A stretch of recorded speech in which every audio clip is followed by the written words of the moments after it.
जय हिंद साथियों। आज की मैं जो कहानी के बारे में आपको सुनाने जा रहा हूँ, हरियाणा के सोनीपत में मियाँ बीवी के तलाक के बाद 2 कत्ल की अजीब कहानी है। पति और पत्नी का तलाक हो गया था। तलाक के बावजूद भी दोनों का कोर्ट में केस चल रहा था और केस 2 साल से चल रहा था, सिर्फ इसी बात को देखते हुए कि इन दोनों बच्चों, जो उनके 2 बेटे हैं, पति चाहता था कि दोनों बेटे उसको मिल जाएं, पत्नी चाहती थी कि दोनों बेटे उसको मिल जाएं। दोनों ही जाता है, सोचता है कि आखिरकार क्या है, बच्चों की कस्टडी लेने के लिए जो भी कोर्ट में तमाम तरह की दलीलें दी जा सकती थी वो दलीलें दे रहे थे और एक दूसरे को लापरवाह बताने की पूरी कोशिश कर रहे थे, ताकि जज साहब का ये इंप्रेशन पड़ जाए कि यह बेकार है और जज साहब उसी हिसाब से अपना फैसला सुना दें। जज साहब ने पूरा मामला सुना और सुनने के बाद ये फैसला दिया कि दोनों बेटों की जो कस्टडी है वह माँ को दी जाती है और दरअसल माँ ही बच्चों की अच्छे से परवरिश कर सकती है, उनका ख्याल रख सकती है। जबकि पति ने कहा कि यह खुद नौकरी करती है, बच्चों को टाइम नहीं दे पाएगी और पूरे परिवार के साथ मैं रहता हूँ और मेरे परिवार के बहुत सारे लोग हैं, बहुत सारे जने हैं जो उनका ख्याल रख सकते हैं। दोनों ने अपने अपने तरीके से बात की, लेकिन जज ने कहा कि कोई बात नहीं, सिर्फ दोनों बेटों की कस्टडी माँ को ही दी जा रही है। माँ को कस्टडी दे दी जाती है। लगभग 4 या 5 साल बीत जाते हैं, बच्चे ठीक ठाक तरीके से अपनी माँ के साथ रह रहे थे।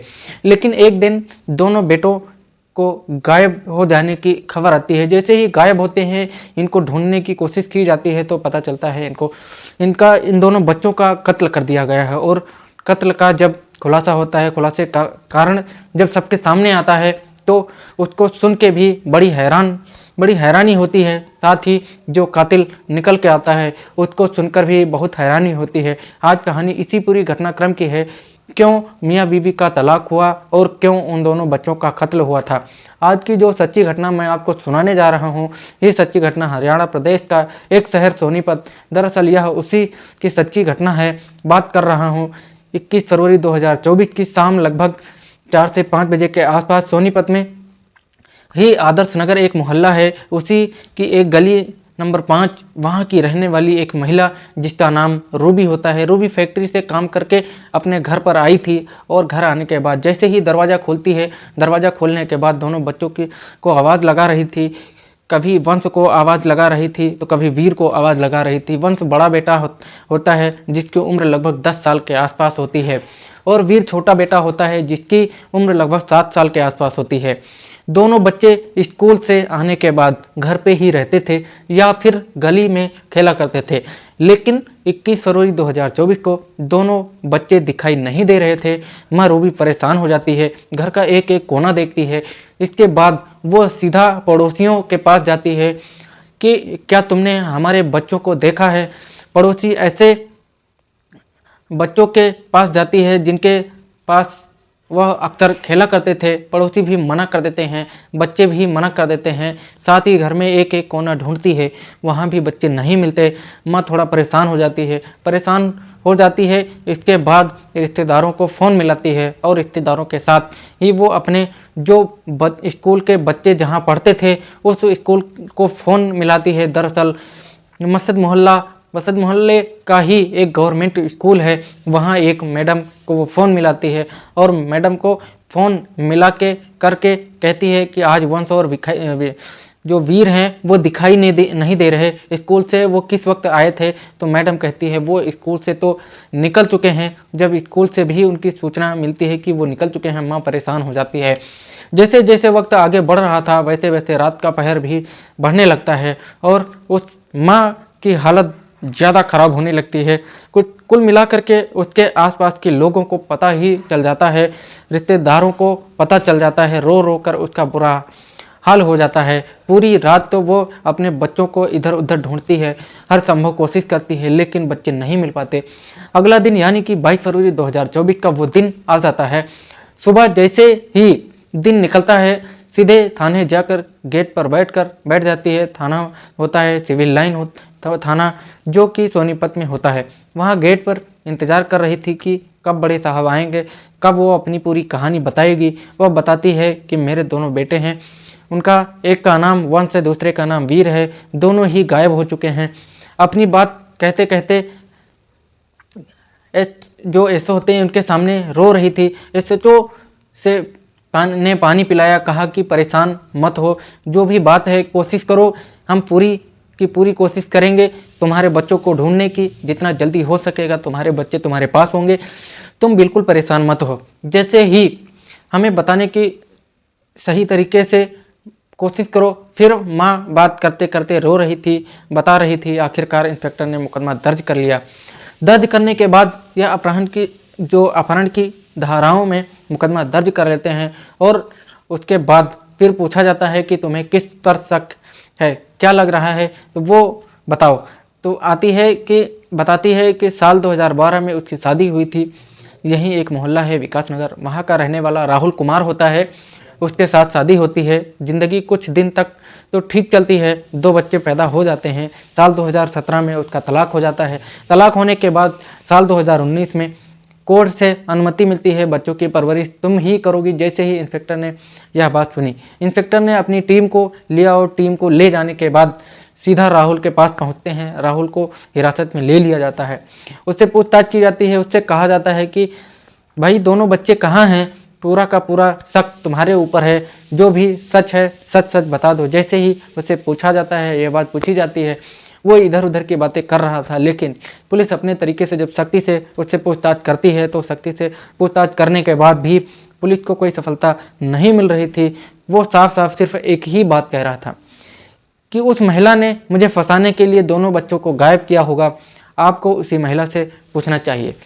जो कि मेरी नहीं हो सकी, वो बच्चों की भी नहीं होगी। जब राहुल एक ही बात कह रहा था, एक ही रट लगाया हुआ था, तो इंस्पेक्टर परेशान हो जाते हैं और वो समझ नहीं पा रहे हैं कि महिला कहती है बच्चे उसके पास नहीं हैं, यह कहता है बच्चे उसके पास नहीं हैं। नहीं है तो बच्चे गए कहाँ। अभी तो इसी बात को देखते हुए उसने फिर पूछा कि स्पर्शक है तुम पर, तुम्हें किस पर शक है, तुम इस बारे में बता सकते हो। तो उसने कहा शक का तो मुझे पता नहीं, लेकिन मैं आपको यह जरूर बताना चाहूँगा कि हम दोनों के बीच में तलाक क्यों होता है।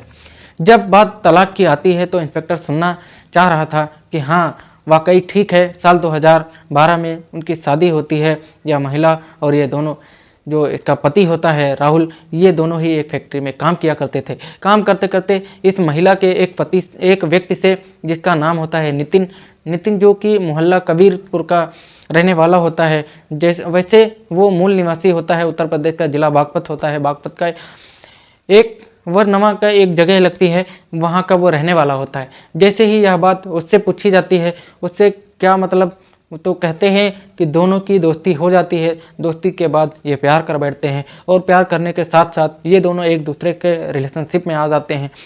मैंने इस बात का कई बार विरोध किया था। जब बात विरोध किया तो बात तलाक तक की नौबत आ जाती। इसने अपने उस प्रेमी को नहीं छोड़ा, इसने पति को छोड़ना सही समझा। इसलिए अगर ढूंढना है तो हो सकता है कि तुम उससे, जो कि उसका प्रेमी है नितिन, से जाके बात करो। नितिन शायद इसमें कुछ ना कुछ रास्ता निकाल सकता है। जैसे यह बात आती है, इस महिला से पूछा जाता है। उस महिला ने कहा कि नहीं, यह इसके पति का ही खेल हो सकता है, यह सिर्फ उसको फंसाने की साजिश कर रहा है। अब महिला का जो CDR होता है, मोबाइल नंबर, उसके CDR निकलवाई जाती है।